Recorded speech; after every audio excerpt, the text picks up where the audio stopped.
공부를 시작했습니다.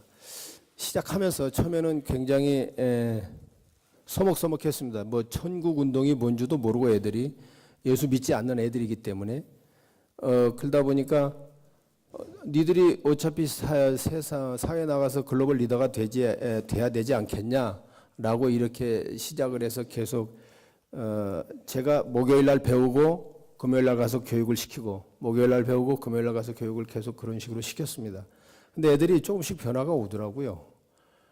이제는 뭐 이제 지금 대학교를 다 들어갔습니다. 먼저 우리 아들은 대학을 안 간다고 그랬던 아이입니다. 근데 대학을 갔어요. 감사하게도. 그래서 그러면 이제 대학을 갔으니까 목표를 설정해야 될 게 아니냐. 우리가 처음에 목표 설정, 그다음 비전을 가져라. 이걸 가지고 먼저 시작했고, 네가 존귀한 존재다. 이렇게 시작했고 계속 그렇게 하다 보니까 존귀함의 가치 인식을 조금씩 하더라고요. 자기가. 그러면서 사실은 저는 기도만 하고 내비뒀습니다. 하지 말아라 소리를 안 했습니다. 왜 술 먹냐? 술 먹냐 소리를 말 안 했습니다. 근데 하나님은 하나하나 변화를 시켜 가더라고요. 그래서 애들은 그 존귀함을 인정해 줄 때 진짜 과연 그 존귀함이 자기가 아까 말씀하신 수학 하나도 모르는 사람이 문제 풀어가듯이 그렇게 풀어갑니다. 그래서 지금은 너무 감사하고 저는 아들을 만나면 늘 허깅을 해줍니다. 처음에 만날 때 우리는 인사가 허깅입니다. 가족과의 변화가 그러니까 사실 목사님들은 아내하고의 문제, 자식과의 문제가 사실 쉽지 않을 겁니다. 근데 안아주면은 모든 게 해결되더라고요. 안아주면, 허깅을 하면. 아내한테는 제가 사실은 이제 공부를 하면서 이번에 존귀함에 대해서 공부를 하면서 결정을 했습니다. 아내한테 무조건 존댓말을 쓰자. 그래서 시행을 하고 있습니다. 그리고 애들한테는 무조건 해라라고 그랬습니다. 저는 집에 가면 꼼짝 안 했습니다. 모든 걸 다 해주는 조건에 내 리모컨까지 다 가져오라고 그랬던 사람인데 아까 말씀하신 대로 가져다 줄 수 있겠니? 그러니까 뭐라고 얘기한 줄 아십니까? 그럼 아빠가 갖다 해 이렇게 되는 겁니다. 지금 뭐 있겠니? 이렇게 물어봐서 해결되는 거 아니에요 절대. 그렇게 그래 그렇구나. 그러면 내가 움직이지 뭐 이렇게 되더라고요. 그러니까 요즘 애들은 더 영악해서요. 저희보다 더 똑똑합니다. 야물고. 그래서 이 말을 했을 때 저렇게 받아치니까 굉장히 하여튼 어렵죠. 근데 해나갑니다. 그래서 이제 이거 교재가 나왔기 때문에 이제 이걸로 이제 지금 딸내미 막내가 고등학교 1학년 들어갔습니다. 그래서 요 막내를 상대로 또 이제 이 실험을 이제 임상을 들어갈 겁니다. 그리고 손주가 유치원에 들어갔습니다. 6살. 우리 6살, 7살 됐나? 그래서 요거를 데리고 이제 영아 교육을 또 한번 해보려고 지금 준비를 하고 있습니다. 그래서 그래서 가족을 먼저 변화되면 이제 딸내미가 지금 이제 서울에서 오늘 내려왔다고 그러니까 좀 해서 모여서 한번 이렇게 가족부터 한번 만들어 보면 수신제가 치고 평천하가 되지 않겠습니까? 그래서 하나하나 차곡차곡 준비하고 만들어가고 있습니다. 네, 감사합니다.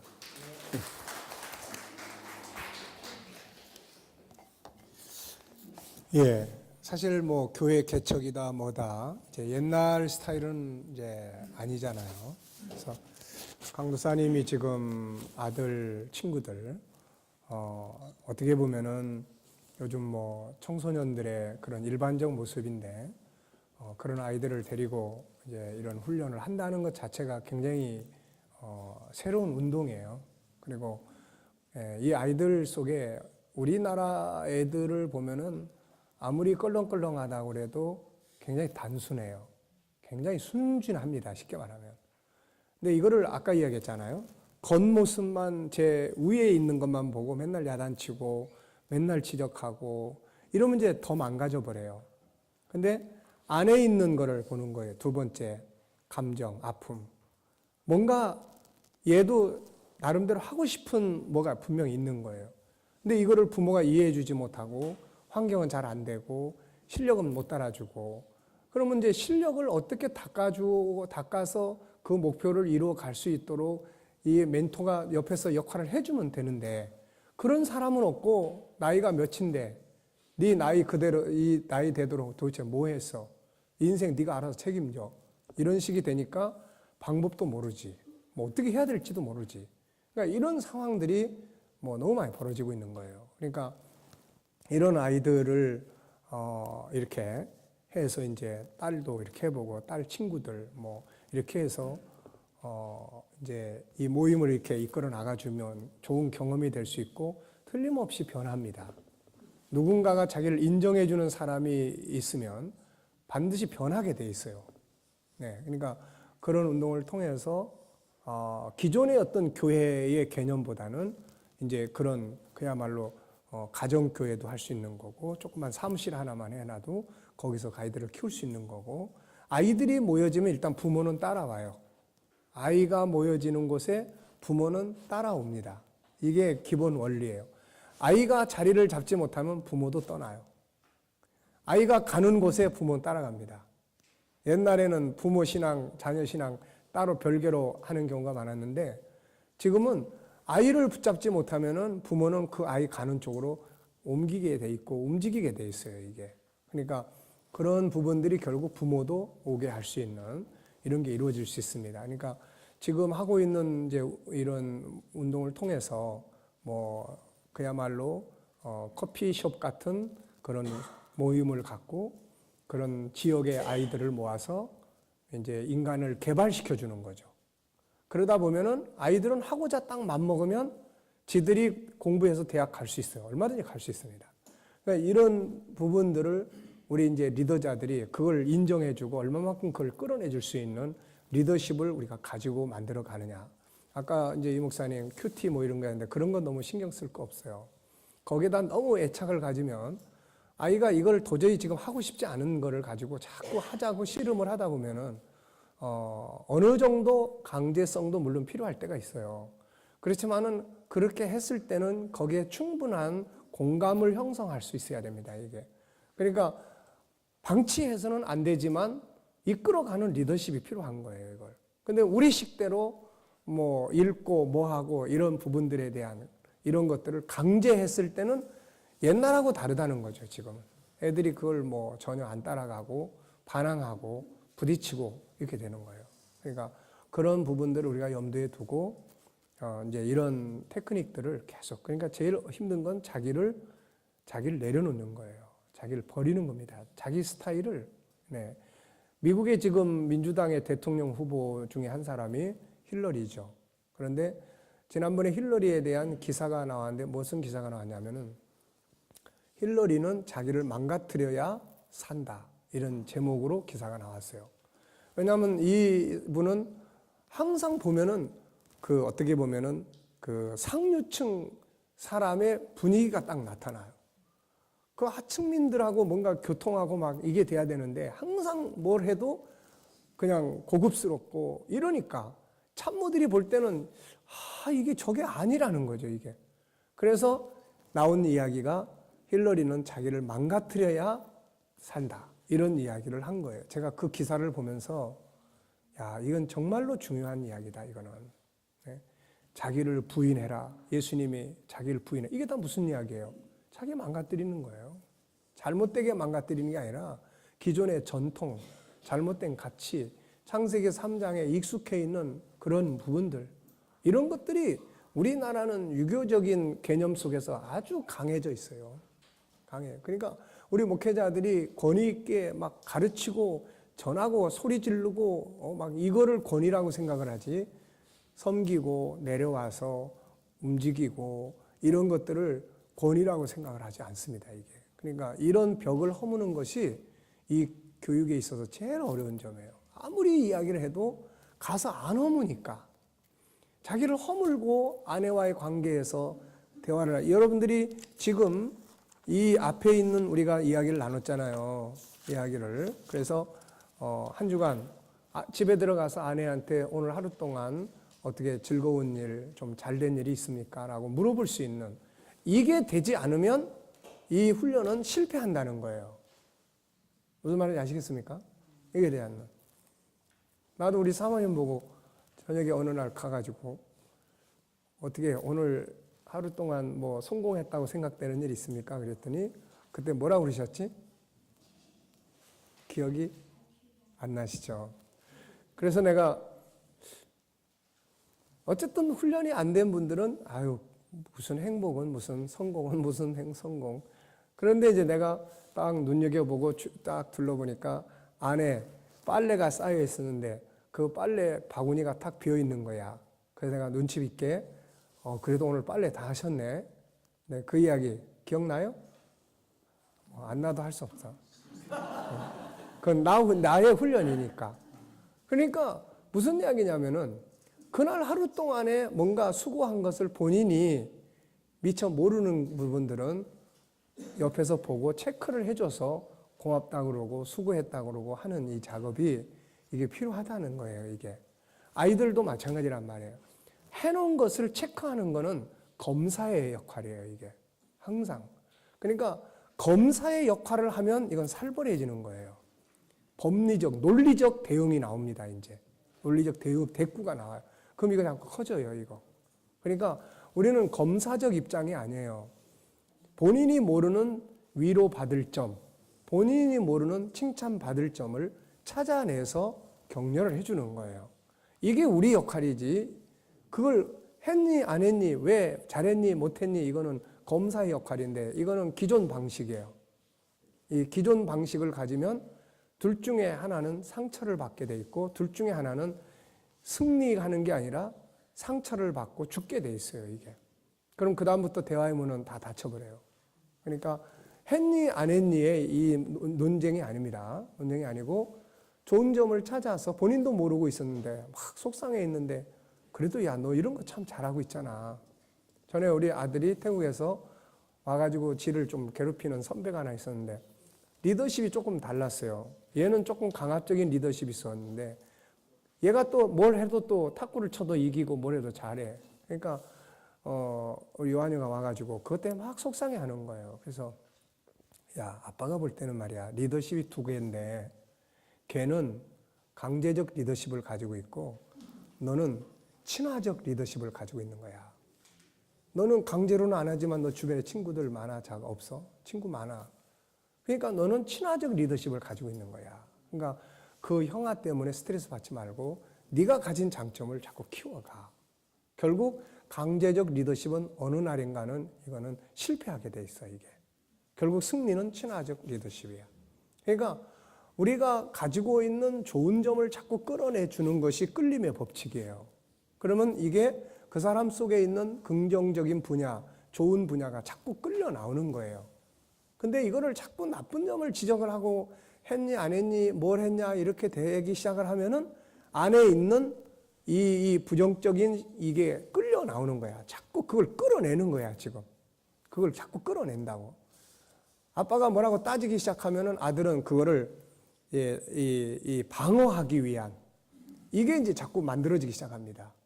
그러니까 이런 부분들이 이제 우리가 방향을 바꿔야 되는 거예요. 그래서 우리가 지금 하나님의 형상, 멘토, 이런 코치 이런 거는 절대 선생님 노릇을 하려고 그러면 안 돼요.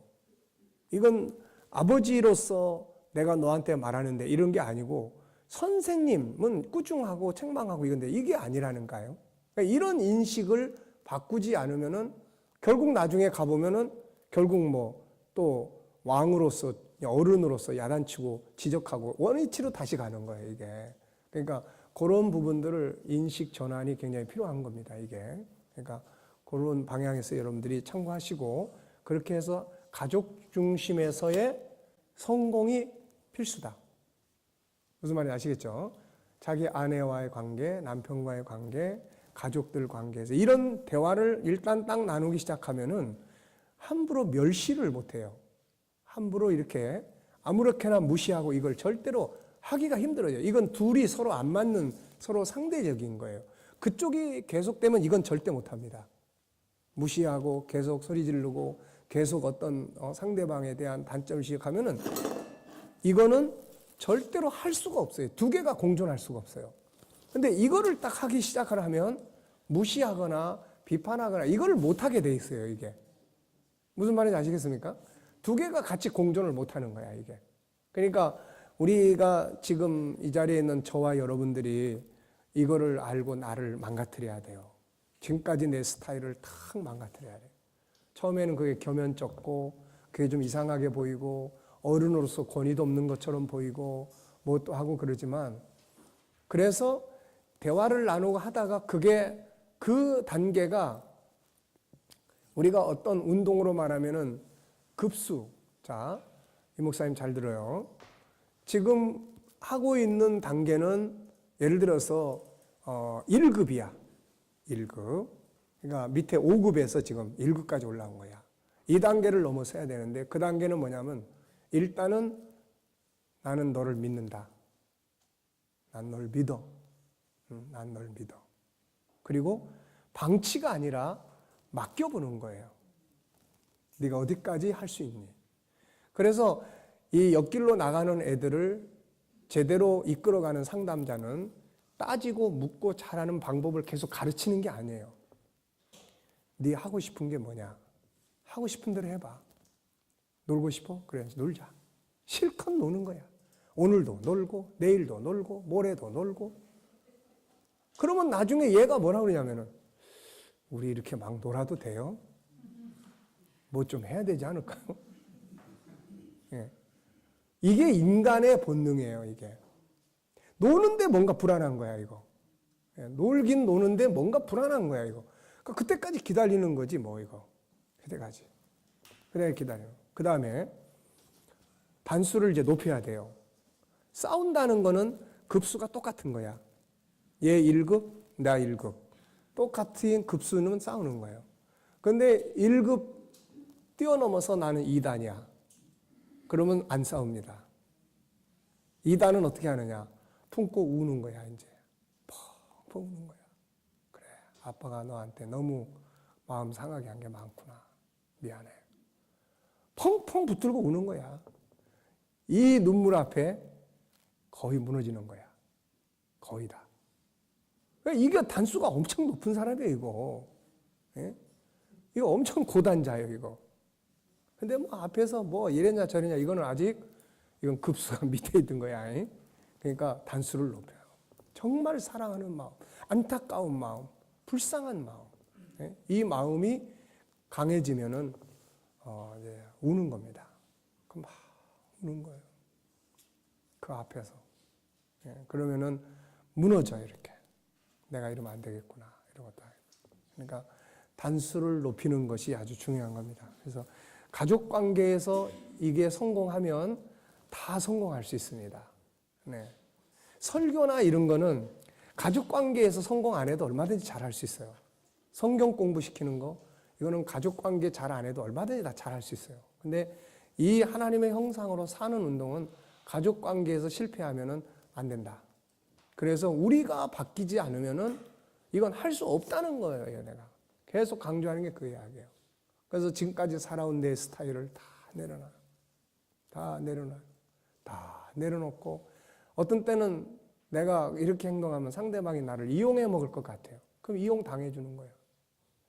이용해 먹으려는 사람한테는 이용을 당해주는 게 단수가 높은 사람이에요. 이용해 먹으려고 그러는데 이용 안 당하려고 자꾸 버티면 이거는 이제 단수가 같아. 그래, 이용해 먹고 싶으면 해라. 이제부터는 이게 내 삶이고, 이제부터는 이게 내 즐거움이고, 이게 내 인생이고, 나 이렇게 산다. 이렇게 가면 인간은 신뢰를 하셔도 돼요. 어느 땐가는 속에 하나님의 본능, 양심, 거룩성이라는 게 움직여요. 반드시 움직입니다, 이게. 그게 딱 스스로 움직일 때, 그때는 자기가 자발적으로 무릎 꿇고, 자발적으로 돌아서고, 자발적으로 뭔가 하려고 하고, 이렇게 되는 거예요. 이해됩니까? 그러니까 인식의 전환, 뭐 조금 땜빵 하는 게 아니에요. 지금보다 조금 낮게 하고 뭐 이런 개념이 아닙니다. 저는 마태복음 9장을 보면서 예수님께서 흔 옷에다가 새천을 갖다 붙이면은 찢어진다고 그러잖아요. 그래서 새 포도주는 새 부대에 담아야 된다는 거예요. 새로운 천국 운동의 가치가 여러분 뭔지 아세요? 예수님이 그분의 나라를 와서 가르치면서 그분의 나라의 삶을 사시면서 그분의 나라를 우리에게 보여주고 들려주고 다 했잖아요. 그런데 그분의 나라가, 그 나라의 성격들이 뭐예요? 이거는 내 인식을 창세기 1장 27절로 바꾸지 않는 한은 주님의 말씀을 한 구절도 실천을 하기가 어렵습니다. 왜? 주님의 말씀은 하나님 나라의 백성들에게 주는 이야기예요. 하나님 나라의 백성의 가치를 가질 때 왼밤 때리면 오른밤 돌려대라? 창세기 3장의 개념을 가지고 절대 못합니다. 절대 못해요. 겉옷 달라는데 속옷까지 벗어줘라? 이거 절대 못하는 거예요. 네. 근데 창세기 1장 27절의 개념을 딱 가지면은 그게 가능해지는 거예요. 이게. 그게 가능해지는 거예요. 그러니까 옷을 바꾸는 거예요. 부대 자체를 틀을 바꾸는 거야. 나를 따르려거든 너 자신을 부인해라. 창세기 3장의 습관대로 살아온 지금까지 온 거, 지금 우리가 지키려고 하는 거, 보수다, 전통이다 그러면서 지키려고 하는 거, 이거 싹 버려야 되는 거예요. 다 버리지 않으면은 예수님의 가치를 절대 못 따라갑니다. 우리의 창세기 3장의 가치를 하나님의 형상으로 오신 예수 그리스도의 그분의 가르침과 그분의 삶을 우리가 어떻게 따라가요? 못 따라갑니다. 이거. 네. 그러니까 그분의 명령 말씀 앞에 세상이 굴복한 걸 기억하세요. 저는 한동안 어떻게 예수님 앞에 만물이 굴복할 수 있을까? 그래서 성경을 읽는 가운데 히브리서 1장 그는 하나님의 본체의 형상이요. 빌립보서 또 2장에 그는 하나님의 본체를 버리시고 그분의 형상을 버리시고 계속 읽다 보니까 또 골로새서 1장 그는 하나님의 본체 형상 그분은 망가지지 않은 하나님의 형상을 가지고 계신 분이에요. 망가지지 않은. 그러니까 하나님의 형상을 가지고 계시기 때문에 하나님의 형상 앞에 만물이 순종하는 거예요. 이게 창세기 1장 27절, 28절의 원리예요. 하나님의 형상, 그거 가지고 만물을 다스리는 거예요. 이게. 그러니까 우리는 망가졌지만 성령과 말씀 안에서 그걸 이제 회복시켜 가는 거예요. 하나님의 형상대로 지으심을 받은 새 사람을 입으라. 하나님의 형상을 이제 회복해서 그걸 만들어 가는 거예요. 그러니까 계속 연구해야 됩니다. 하나님의 성품, 이 안에는 어떤 원리가 들어있나, 어떤 원칙이 들어있나, 이 안에는 뭐가 들어있나, 이런 것들을 계속해서 평생 연구를 우리는 해야 되는 거죠, 이게. 그래서 이 질문이 아무것도 아닌 것 같지만 그런 강력한 힘을 발휘한다는 거예요. 한번 자기를 딱 무너뜨리면 그다음부터 얼마든지 편하게 미안합니다, 고맙습니다, 플리즈 다 할 수 있는 거예요, 이게. 그러면 이게 제일 편한 사람이 누구냐? 자기 자신이에요. 그게 그렇게 편하고 좋은 거예요. 그리고 상대방이 편해요. 그 상대방이 편하고 좋으니까 또 서로 오가는 말들이 좋은 거예요. 여기서 진정한 사랑도 만들어지고 여기서 진정한 서로에 대한 위로와 또 격려도 만들어지게 되는 거고 이제 이렇게 되는 거죠. 그러니까 그것을 우리가 만들어가는 게 중요하다. 자, 요거 잠깐 보시기 바랍니다. 자, 이거는 이제 우리가 계속해서 이렇게 가지고 다니면서 늘 익숙하게 볼 수 있도록 하는 겁니다. 그래서 앞에는 이제 내용이고 뒤에는 성경 구절이에요. 그래서 우리가 이걸 공부하는 동안 최소한의 이 뒤에 있는 우리가 잘 아는 성경 구절이지만은 다 암기하도록 이제 그런 거 하는 거예요. 그리고 이 뒤에 보면 이제 하나님의 형상으로 세상을 다스리라 1번 내용이 뭔지 뒤에는 이제 창세기 1장 27, 28절 이 말씀을 암기하는 거예요.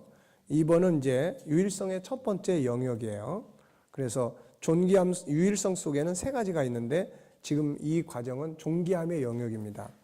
그래서 이제 그 뒤에는 존귀함에 관계된 말씀이에요. 그 다음에 3번은 존귀함의 상대성 원리입니다. 아인슈타인의 상대성 원리는 물질적인 거지만 이것은 이 상대성 원리는 이거는 사회적인 거예요. 그래서 내가 상대방을 존중히 여기면 상대방도 나를 존중히 여긴다. 내가 이 환경을 존중히 여기면 이 환경도 나를 존중히 여긴다. 이런 내용이에요. 그래서 우리가 제주도에 지난번 당회 워크숍 갔을 때 거기에 곶자왈이라는 곳에 갔었어요. 이 책에 다 나와 있는데 거기는 그 버려진 동산을 그 주인이 뇌출혈로 쓰러져 가지고 그래서 한쪽을 못 썼는데 그래서 그곳에 와서 그곳이나 개발을 하자 해가지고 그곳에 와서 개발을 했어요. 근데 개발을 하면서 건강이 완전히 회복이 됩니다. 그 자연 속에서. 그러면서 지금은 거의 1인당 5,000원씩 그래서 숲 설명, 해설사. 예, 그래가지고 이제 부인도 하고 딸도 내려와가지고 그걸 해요. 근데 사람도 굉장히 많이 와요. 그러니까 내가 그 숲을 존중히 여겨주니까 그 숲이 이 사람에게 건강도 돌려주고 물질도 주는 거예요. 이게. 그래서 제주도에 가보시면 이제 거기 한 번씩 꼭 가보세요. 그래서 이 교재에도 내가 실어놨습니다. 그런 원리예요.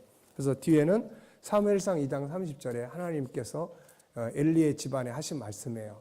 너희가 나를 존중히 여긴 자를 내가 존중히 여기고 나를 멸시하는 자를 내가 경멸하리라. 이건 비단 하나님과 이 엘리의 집안과의 문제만이 아니에요. 우선 여러분 두 분 사이에 한번 보세요. 옆에 사람이 나를 존중히 여겨주면 당연히 어떻게 해요? 내가 말 한마디라도 상대방이 정말 좋게 하면 나도 좋게 하는 거야. 가는 말이 고와야 오는 말 곱다 그러잖아요. 부부지간에도 마찬가지예요. 내가 상대방을 경멸히 여기면서 상대방 보고 나한테 존중해달라. 이거 안 되는 이야기예요.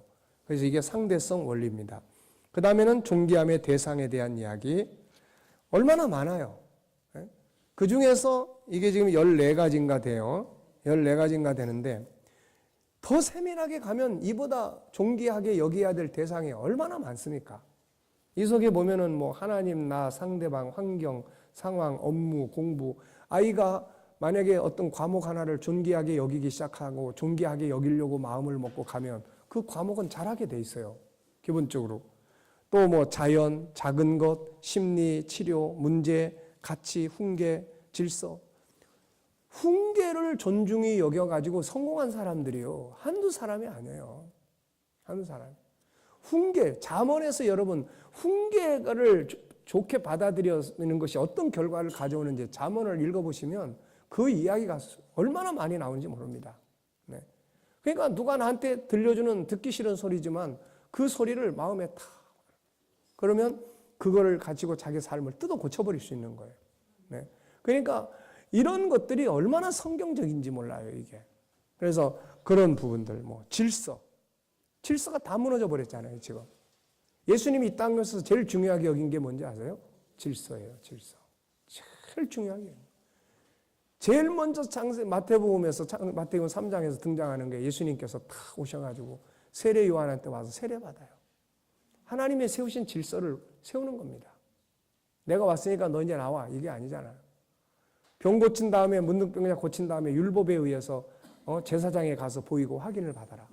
질서를 지키는 거예요. 가정에서 자식이 부모 지키는 부모를 존중히 여기는 질서도 없어졌고 학교에서 애들이 선생님한테 선생님을 경외하고 존중히 여기는 이런 것도 다 사라져 버렸고 이런 질서가 다 망가져 버린 거예요. 지금 우리나라는 이게.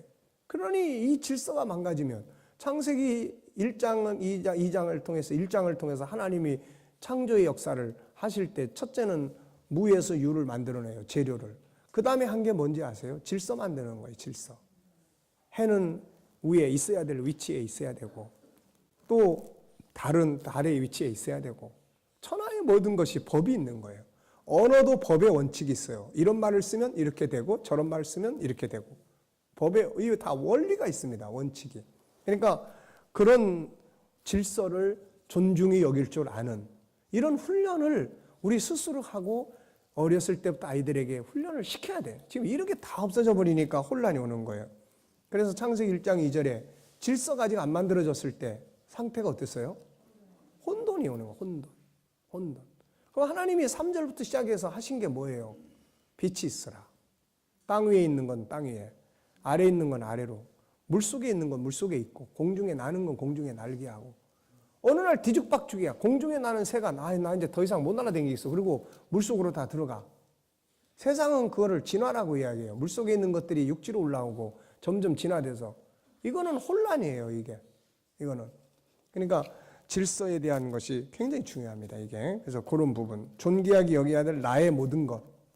내가 가지고 있는 것들 중에 나의 오늘이라든지 나의 시간이라든지 나의 시간을 참 존중히 여긴다. 시간 하나만 존중히 여길 줄 알아도 그 사람의 인생은 굉장히 달라져 버립니다. 네, 굉장히 달라져 버려요.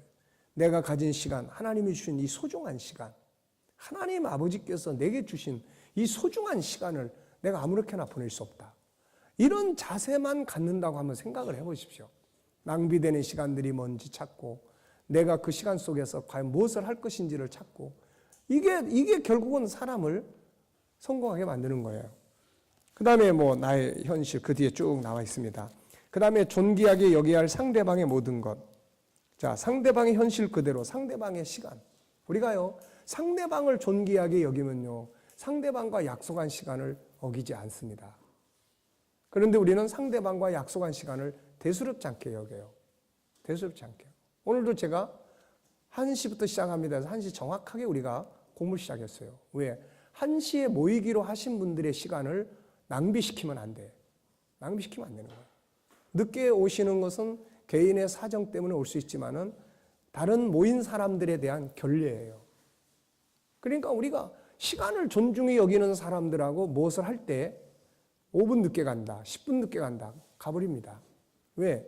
어떤 기업인 회장과 기자가 인터뷰를 하기로 했는데 기자가 5분이 늦었어요. 그러니까 벌써 가버렸어.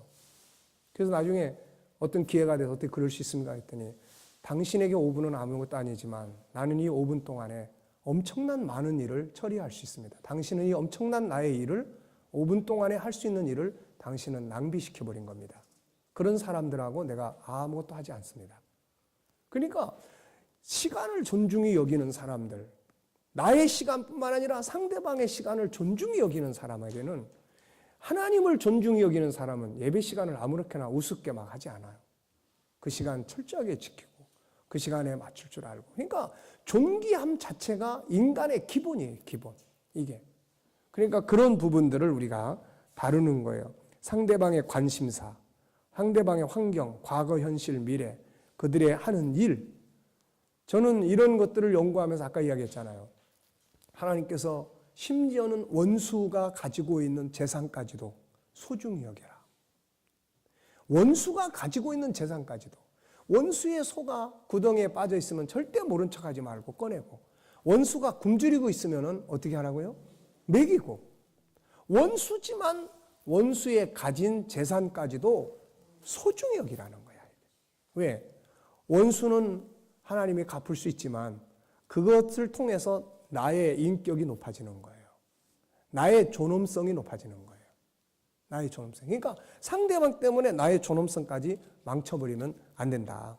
그리고 이제 그 다음에는 이제 1분 묵상하는 거. 이제 이런 부분들이에요. 그리고 마지막은 이제 결론적으로 당신 하나님의 존귀한 자녀입니다. 여기에 사실 하나가 빠졌어요. 뒤에다가 사람, 그리고 만물, 찌그러진 그릇 다 놓고 이게 뭘로 보입니까? 라는 걸 들어갔어야 되는데 그게 지금 빠졌어요. 그게 뭘로 보여야 돼? 네. 찌그러진 그릇. 여기 작은 것을 존귀하게 여기라. 여러분, 예수님의 사상은요, 작은 것을 존중히 여기는 거예요. 작은 것을. 쓰레기통과 같은 무덤 사이에 버려진 귀신 들린 사람, 주님이 찾아가서 회복시키잖아요. 가치를 알기 때문에. 요한복음 6장을 보면은 오병이어의 기적이 일어난 다음에 예수님이 사람들은 다 먹고 배부르니까 조각 여기저기 아무데나 던져놓고 다 그러고 있는데 예수님이 마지막으로 하신 말씀이 무슨 말씀인지 아세요? 남은 것을 거둬서 버리는 것이 없게 하라. 작은 그 필요 없는 작은 조각 하나를 예수님은 소중히 여기는 거예요. 왜 그런지 아세요? 소중히 사람도 만물도 우리에게 주어진 어떤 환경도 다 존귀하게 여겨야 될 이유가 3가지가 있습니다. 첫째는 뭐예요? 첫째는 내가 존경하고 내가 예배하고 내가 찬양하는 그분이 주신 것이기 때문에요. 그분이. 하나님을 존중히 여기는 사람이 하나님이 주신 것들을 우습게 여겨. 하나님이 주신 직책을 우습게 여기고 하나님이 주신 시간을 우습게 여기고 하나님이 주신 음식을 우습게 여기고 하나님이 주신 어떤 시련을 연단을 우습게 여기고 이건 하나님 존중이 아니란 말이에요. 네. 그래서 하나님을 존귀하신 아버지가 내게 주신 거기 때문에 내가 그걸 존중히 여겨야 되는 거야. 우리에게 있는 게 어느 것 하나 우리 것이 있습니까? 없는 거예요. 두 번째는 그렇게 여기면 행복이 와. 행복감을 느껴. 지금 이 사람들이 불행해하는 것은요, 없어서가 아니에요. 옛날 우리나라 사람들, 옛날 우리 시대를 한번 생각해 보세요. 과거보다 지금이 얼마나 많이 나아졌어요. 그럼 막 날마다 행복해서 춤추고 감사해서 감격하고 막 하나님 앞에 그리고 이러고 살아야 되는데 옛날보다 감사도 없고 왜? 존귀함이 사라져 버린 거예요. 가치를 잃어버린 거예요. 세 번째, 존귀하게 여기면 발전시키게 돼 있습니다. 내가 어떤 거 하나를 존귀하게 여기잖아요. 막 아끼고 사랑하고 가까이 하고 친해지고 친숙해지고 그럼 그걸 이해하기 위해서 노력하고 그걸 자꾸 개발해서 연구해내고 그러니까 내가 존귀하게 이거 임상을 다 해보셔야 될 일이에요. 애들은 싫어하는 과목 하나 쫙 찾아가지고 그래 앞으로 너하고 나하고 6개월 동안 한번 우리가 이 존귀함의 가치를 가지고 이 문제를 한번 풀어보자. 그래서 하나하나 분석을 하고 하나하나 그걸 사랑하게끔 좋게끔 만들어 가볼 수 있는 이런 분석들이 이제 임상들이 앞으로 우리가 많이 해야 됩니다. 하면 좋아하게 돼 있어요. 좋아하게 돼 있습니다. 그러니까 우리가 그런 가치들과 그런 부분들을 가지고 우리가 이제 하는 거예요. 아시겠죠? 그래서 이거는 이제 그러니까 계속 말씀드리지만은 별로 할 생각이 없는 사람들한테는 다 이게 귀찮은 거예요. 그렇죠? 뭐 이런 것까지 나눠줘가지고 도대체 얼마나 들들 볶으려고 그러는 거야, 이거. 네. 근데 하려고 하는 사람한테는 다 좋은 자료란 말이에요, 이게. 다 갖고 다니면서 한 번씩 읽어보고 오늘 하루 동안 그래 나는 이 부분을 오늘 하루 살아보자. 자기 것으로 받아들여서. 왜냐하면 책 속에서 공부하고 이 밖에 나가면 또 잊어버리니까. 이걸 내가 살려면 제일 항상 눈앞에다가 가까운 데다 이걸 벽에다 붙이기도 하고 그 다음에 또 뭐 호주머니 넣기도 하고 자동차면 자동차에다가 걸어놓기도 하고 그 다음에 뭐 화장실에도 갖다 붙여놓고 눈만 뜨면 이게 보이게 이러면은 이게 이제 세뇌가 돼버려요. 어느 땐가는 사진으로 딱 찍혀버립니다. 이게 생각의 사진으로 찍혀버려요.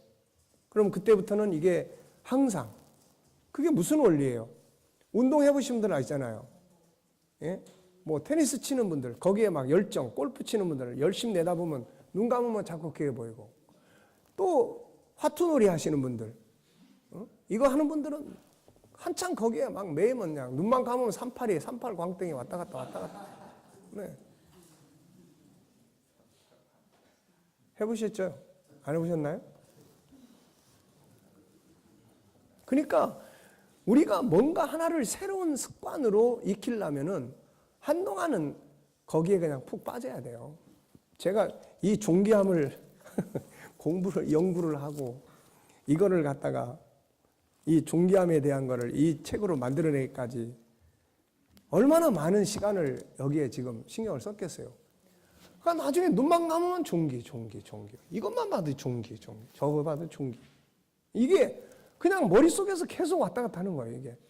그래서 내가, 이게 필요하구나, 이게 있어야만 그 다음에 존귀함을 어떻게 해야 될 것인지를 이게 되는 거다. 이 책을 출판한 사람이, 인쇄한 사람이 와가지고 그러는 거예요. 목사님, 제가요, 이걸 교정을 보려고 3번, 4번씩 아주 자세하게 들여다보니까 이게 내 속에 다 들어와 있습니다, 지금. 네.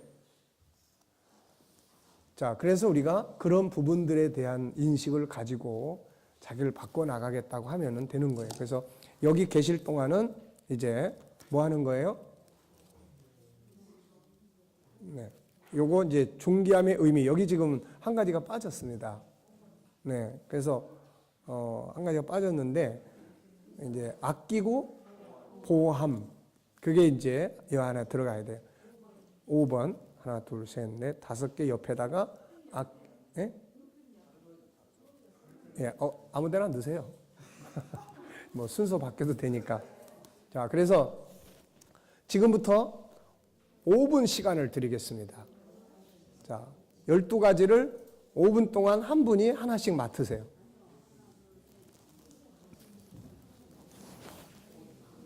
준비됐죠?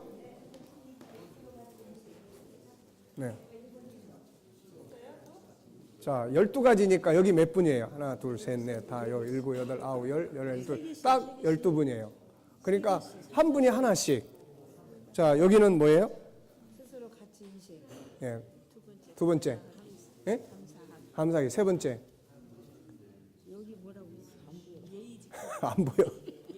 예의 지키기. 여기 네 번째. 존재와 의미 인정. 여기는 네 번째가 뭐냐면은 존재와 의미를 인정하는 거예요. 존재를 인정해 주는 거야. 존재. 예.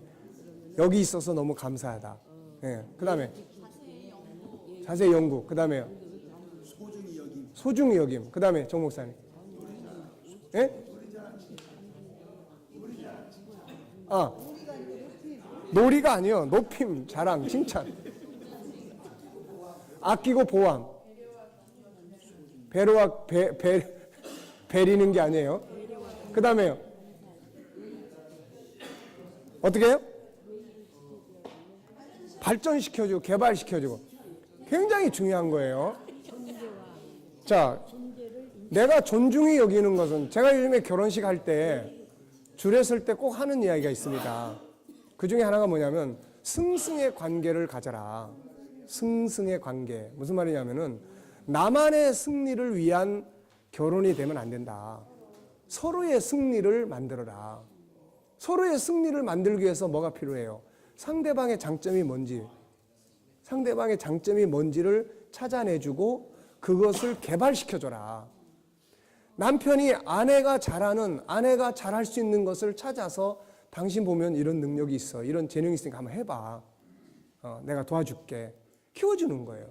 그러면 나만의 행복이 아니라 사람은 하나님의 형상을 다루다 보면 기본적으로 자기 욕구가 있단 말이에요. 이거를 계속 하지 못하게 하고 당신은 내 수중이나 들고 신자들의 수중이나 들고 뭐 맨날 이러고 있으면 나중에 우울증 걸리고 정신분열 오고 다 그렇게 돼버려요. 다 이거. 그러니까 잘하는 것을 찾아서 발전시켜 주는 거예요. 그 이야기를 하는 거예요. 부부지간에 그렇고 또 다른 사람들과의 관계도 마찬가지예요. 어떤 물건도 마찬가지예요. 내가 이걸 존중히 여긴다. 그럼 이걸 개발시켜 줘야 돼요. 말은 존중히 여긴다 그러면서 이걸 안방에다 갖다 처박아놓고 평생 가도 들춰내지도 않는다면 얘가 뭐라고 그러겠어요? 너 지금 나 무시하는 거야, 너 지금? 네. 제가 운동을 하면서 나무들하고 대화를 많이 해봤어요.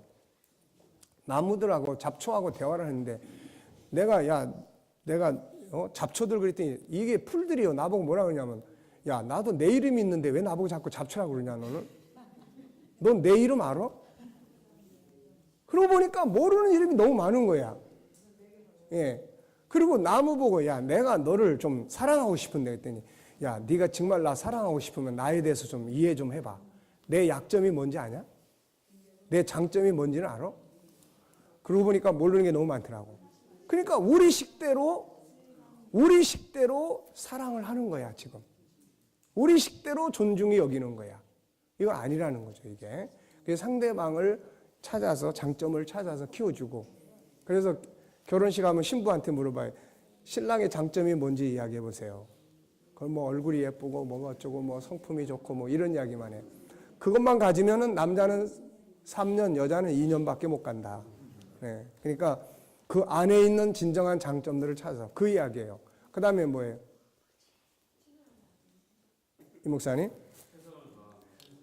예, 최선을 다함. 내가 시간을 존중히 여긴다면은 시간 앞에 최선을 다해야 돼요. 내가 어떤 물건 앞에 존중히 여긴다면 그 물건에 대해서 최선을 다해야 돼요. 성실해야 돼요. 내가 이 일을 존중히 여긴다. 그러면은 이 일에 대해서 부끄럽지 않게 최선을 다해야 돼요. 네. 근데 우리는 존중히 여긴다 그러면서 아무렇게나 보내고 막 잃어버리면 안 되는 거예요. 그 다음 마지막 뭐예요? 예. 돈 같으면 돈을 가치 있게 써줘야 돼. 그래 얘가 돈이 우리 보고 고맙다고 그러지. 좋게 써줘서. 시간도 마찬가지고 모든 게 다 그런 거예요. 자, 준비됐죠? 이거 해야 휴식합니다. 준비됐죠? 됐습니까? 이쪽에. 네, 여기 하나, 둘, 셋, 넷, 다, 여, 일곱, 여덟, 아홉, 열. 예, 그러니까 저 뒤에 분은 2개씩. 자, 여기 하나, 둘, 셋, 넷, 다섯, 여섯, 일곱, 여덟, 아홉, 열, 열하나, 열둘, 열세, 열네, 열다섯, 열여섯. 여기 일단 앞에서부터 하나씩 쭉 하시고. 자, 준비됐죠? 자, 이쪽 팀. 네. 안 보고 하셔도 되죠? 네. 자, 존귀함의 의미 12가지. 첫째. 네. 감사하기. 스스로 가치 인정은 무슨 뜻인지 아시죠? 예, 존귀함. 나는 자, 이런 말이에요. 자, 따라해 보세요. 모든 인간은 존귀하다. 모든 만물은 기본적으로 존귀하다.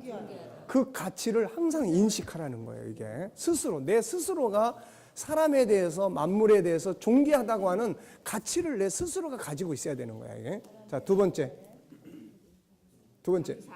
감사하기. 세 번째. 예의 지켜줘. 그 다음, 존재와 의미 인정. 예. 존재 있는 거. 존재, 인정하는 거예요. 그 다음에, 자세, 연고, 이름, 의. 예, 그 다음에, 소중히 여김. 그 다음에, 예, 예, 예, 네, 예. 무슨 말씀이시온지. 아, 예. 네. 자, 여기. 스스로 가치 인식. 예. 감사하기. 네. 네. 네. 정 목사님.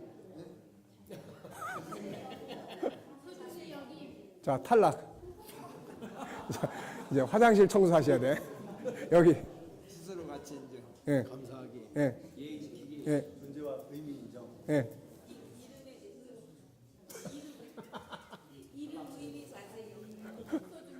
예, 그 다음. 예, 그 다음에. 예, 그 다음에. 예, 그 다음에. 예. 예, 그 다음에. 네. 12가지를 다 행동하기 어려우면은 지금 여러분들이 암송한 거 하나만 가지고 다 붙여보세요. 예. 옆에 사람이 있으면 아까 감사하기 누구죠? 네. 사람이 있으면 그 사람이 있음으로 인해서. 바울 사도가 편지를 쓸 때 제일 먼저 항상 사용한 말이 뭔지 아세요? 너희로 인하여 내가 하나님께 감사한다. 항상 그걸 맨 앞에 써요. 맨 앞에. 내가 너희로 인하여 너희의 무엇 때문에 감사한다. 항상 그런 이야기예요. 그 다음에 뭐예요? 예의 지키기. 네. 자, 여기서 이제부터는 내가 이 사람을 존중히 여긴다 그러면 이제부터 예의를 지켜보세요. 예의 지키는 게 어떻게 하는 거예요?